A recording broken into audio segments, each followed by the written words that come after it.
All right, and it looks like we're back live. Our QSS finally came online, and we just finished a fight around Dragon Pit. Everybody's resetting. Cheese Blaze just popped off in a major way. And Young Fiend coming in with a clean smackdown drag steal. Oh, yeah, that Dragon Steel from the Galio taunts the Rek'Sai to deny the final shot, smacks it down. Rest now. Really, really well done by Dream Daddies. All right, so looking in at items here, looks like ZZ Dog on the Senna is going to be going for the Manamune Senna build. Caitlyn has picked up a BF and a, what is this item called? Kerchi's Shard. Galio looks like he's going for a Proto Belt, and Luden's Echo for the Heimerdinger coming in shortly. And Strom with that lockdown Rift Herald presence again looks to be making a play up top.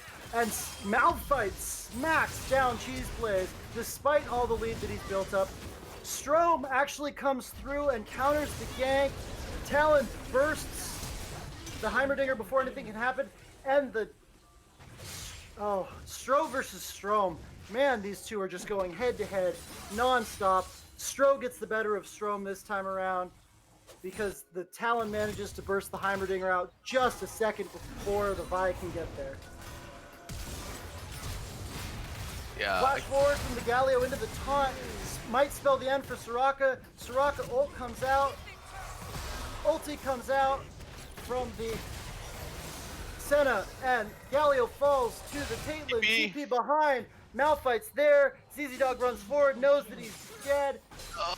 He's trying so hard. And Joe Killera barely escapes with his life. Meanwhile, in the top lane, there's pushing going on. Fiora takes a plate mid, and are we going to get that Rift Herald drop mid, or are we just going to get a little bit of an invade here? Yeah, so this is one thing that has been, I think, a difference maker for DD.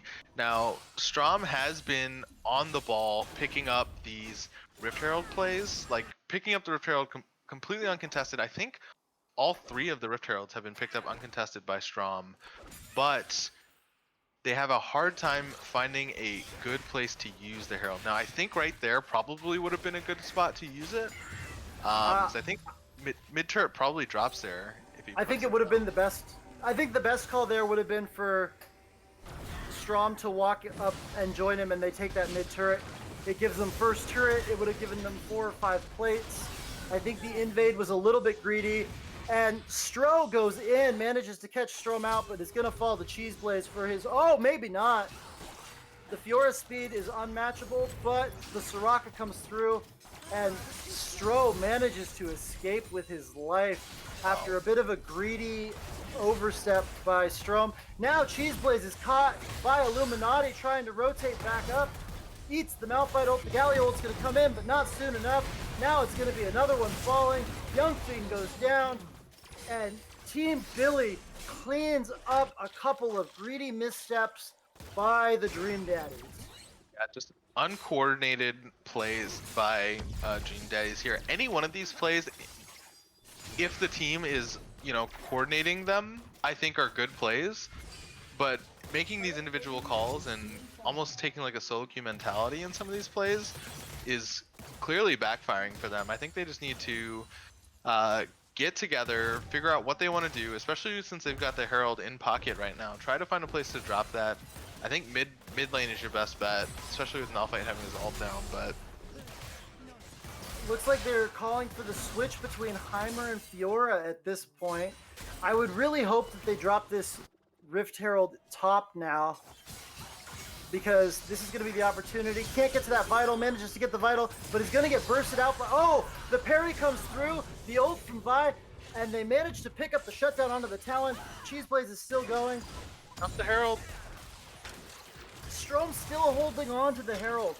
I feel like they miscommunicate a little bit too much sometimes. The Heimerdinger, though, manages to pick up the kill onto the Malphite. Almost. Oh my goodness.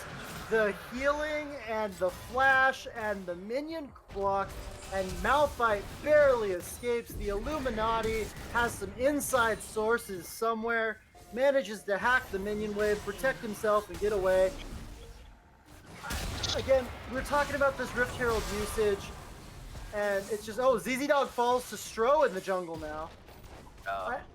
I feel like there's a lack of team play sometimes on the side of Dream Daddies. I feel like they have control of the game, and then they just stop communicating long enough to find themselves in a position where they don't manage to push their advantages that they make for themselves. Yeah, exactly. If you're able to sneak that Herald for free like that, you definitely want to try to turn that into a further advantage as soon as possible. Great three-man taunt off by Young Fiend, but it's a 2v4, and it's a little bit greedy. Flash forward on the ult. Strom seeing blood, trying to greed for that Soraka. Out the back end. Falls, and it's going to be the mid turret that falls next. ZZ Dog trying to get some vision, doing what he can, but really needs to just walk away from that and try to save his life. Cheese Blaze going to catch the wave in bot to deny them another second tier turret. They lose the top lane turret to Malphite. And if all goes well for them, nothing else happens here. ZZ Dog walks forward, lands the snare, walks forward again, just trying to stack those souls. And a good clean disengage at the moment. The Heimerdinger's caught and doesn't realize it. Oh no. Beautiful use of the sweeper by Stro to match that Heimerdinger and jump on him. Wow. But what he doesn't realize is, oh, flanked by Young Fiend, but they're too far behind. Doesn't have the support of the rest of the team to get the collapse down that they need. Talon coming jungle. This could be real dangerous, real fast. Oh yeah, Malphite does have the ult too, so if they wanted to, they could look to make this play happen. Fast forward, just burn the ult off of the Talon. Yikes. Really, really defensive use of the Talon ult there, but probably not a bad call. Yeah, I think he had to do it there, honestly, or he was going to be toast. Overstepping a little bit on Glitchy there. I think probably could have afforded to slow play that one a little bit more, especially since Stro was looking for a back timing. Glitchy on vision. Stro sees him though, and Stro's going to walk out of this one. The Yeah. Fiora, however, is going to walk up and try to greed for this, but she's walking into a 1v3 she doesn't know about.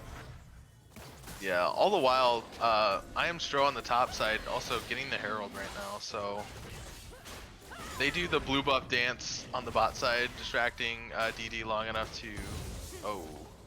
to get the Herald for Team Billy.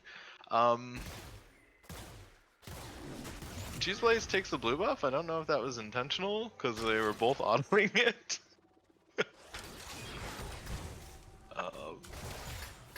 Checking in on items, we got a proto belt complete for the Galio here. Galio being the quote-unquote AD carry of this game, due to the fasting Senna bot lane. It's down about 40 CS, which is really rough place to be in any lane. Ooh, Malphite ulti onto the Galio, and the Galio falls. Caught really cleanly. Vi walks forward, Q's onto the Malphite, but the Rek'Sai jumps in, ults under the turret, and I Am Stro's trying to pick up the Heimerdinger in the backline, burns his stopwatch, but the Caitlyn ult comes through to kill Heimer out of the backline while Stro goes over the wall, drops the Rift Herald. This is going to be the inhibitor turret. Talon flashes over the wall, gets onto the Senna, walks forward, procs his bleed, hits the ignite, she falls. Cheese Blaze is left alone surviving in his base. Oh, never mind. Young Fiend just came back to life. It's 2v4, or 2v5, and a Rift Herald. This pre-20 minute base is cracked. The Rift Herald is full HP, so he's going to get the charge off here. Young Fiend goes down again. The Vi goes forward. Vi goes down. There's still 5. Cheese Blaze is the only one up. There's one turret left. Yeah, holy. I think if they want to, Team Billy can end here. I would think so too. Oh, you know what? The Heimerdinger's back. The Senna's back. They might have the wave clear that they can't end here. They're going to have to back off. The Dragon's coming up. I think the safe play is to fall back. Oh, that Caitlyn damage. They want to walk forward. They want to try. They want to do it, but they just can't bring themselves to end the game. So they're going to fall back to the objective. That was a really well played by the side of Team Billy, but really chaotic play coming out of Dream Daddies there. I think it was Young Fiend who got caught out initially that kind of opened up the play for Team Billy to drop the Herald and get the tower pretty cleanly. And then it just kind of death spirals out of control there a little bit for DD. This mid game has really gotten away from DD. They were even with Team Billy 10 minutes into the game. It was a dead even game, and they actually just popped off and managed to secure that Dragon Steel forever ago with the huge Fiora pop off. And ever since that moment, they just haven't seemed to be on the same page as a team, and it's been costing them their lead all over the map, and they're just falling left and right. This Malphite's now huge, goes in, picks up the kill on the Heimerdinger. The Galio has to run away, half health. Rek'Sai goes straight onto the Senna. That's a Senna down. There's 2 down. Cheese Blaze is still splitting. He manages to get that turret. Talon gets caught by a combination of the Vi and the Galio, but he's too big. He just them. They're pushing the base. Cheese Blaze is alone. He runs in, tries to do something. That's going to be the base. That's going to be the game. Team Billy takes the 2-0 off of Dream Daddies in 21 minutes. That is, I think, the fastest game I've ever casted, to be completely honest. Granted, I've not been doing this for very long, but that was just really well played by the side of Team Billy, and unfortunately, some really big misplays and miscommunications on the side of Dream Daddies. Yeah, that game was looking really good to me for Dream Daddies. I thought that was going to be the game that made Team Billy the 11-1 that they are now, but all of a sudden, they just stopped. It's almost like their mics turned off. Dream Daddies just started miscommunicating all over the map. Nobody was on the same page. And I think that's the one thing that if they can kind of pull together as a team, they're going to be able to start surprising people, because the mechanics are there. The comp is there. They managed to put together a comp. I didn't like the Galio pick, but I thought it worked out all right. They managed to put together a team comp that didn't get smashed in the early game like it did the first game around. They did way better. The first 10 minutes, they're even on dragons, they're even on kills, the gold's even. And then communication broke down. Yeah. As far as Team Billy goes, somebody take the Talon away, or figure out a way to get Stro off of those early game pressure junglers. He likes to invade. He likes to go crazy. He likes to dive turrets. Don't let him do it. Yeah, this I Am Stro just played out of his mind this game, honestly. The Rek'Sai was really huge this game. Just had an absolute pop-off performance. Ended up with a 4K gold lead over the Vi, despite how early on in the game they were neck and neck, but the difference from there just came down to the coordination from Team Billy. Oh, we're coming through in chat from ZZ Dog. This was actually game 1, which makes the change-ups kind of even more curious. They wanted to take that Malphite away, and they wanted to take the Soraka away. That's an interesting change-up, but it works either way. Yes, it Means that the second game they managed to rally and hold out for 32 minutes. So kudos to them for lasting 11 minutes longer in game 2. Yep. All right, well, let's talk about MVP versus Ace. I think we both know who we think the MVP is. Yeah, I mean, it's got to go to Stro here. I mean, he basically ran a clinic on how to play early game junglers this series, and this game especially, he kind of ran the map. Ran him down, blew him up. It wasn't even a game for half of them.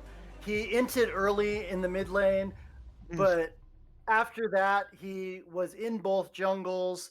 He was at all of the objectives. I think the only thing that he gave up for free was that Rift Herald. Obviously, the Galio made a good play to steal the dragon, but other than that, I am Stro. Absolutely dominating performance on this one. And then how about the ace? I think despite the way that the game kind of spiraled out of control, I still got to give it to Strom. The only thing that I would say that he did poorly this game was not taking advantage of the Rift Herald plays. Outside of that, despite what the scoreline might say, I think he had a great game, and it was just really well played by Strom. I'm gonna have to give it to Cheese Blaze. I know that he split pushed for the second half of the game, but I felt like the first 10-15 minutes of the game, when the team was able to do things and were holding together, he was that driving force. He won them those early fights. He was what kept them in that early game, got to that dragon, what cleaned everybody up. I think a couple of really strong games from Cheese Blaze, just doing everything that his team needed and more. Really good point. Yeah, he did have a great performance this game. But that's game 2. That's going to do it for us. I'm Cage the Caged Reaper with CCK Roscoe, and we're signing off. We've got a couple of games coming up after. I know the Dragon Rider's coming. You're going to have a Dragon Rider and a Phoenix. It's getting real mythical up in there. But have a wonderful rest of your evening. Enjoy the rest of the stream, guys. Yep. See you guys later.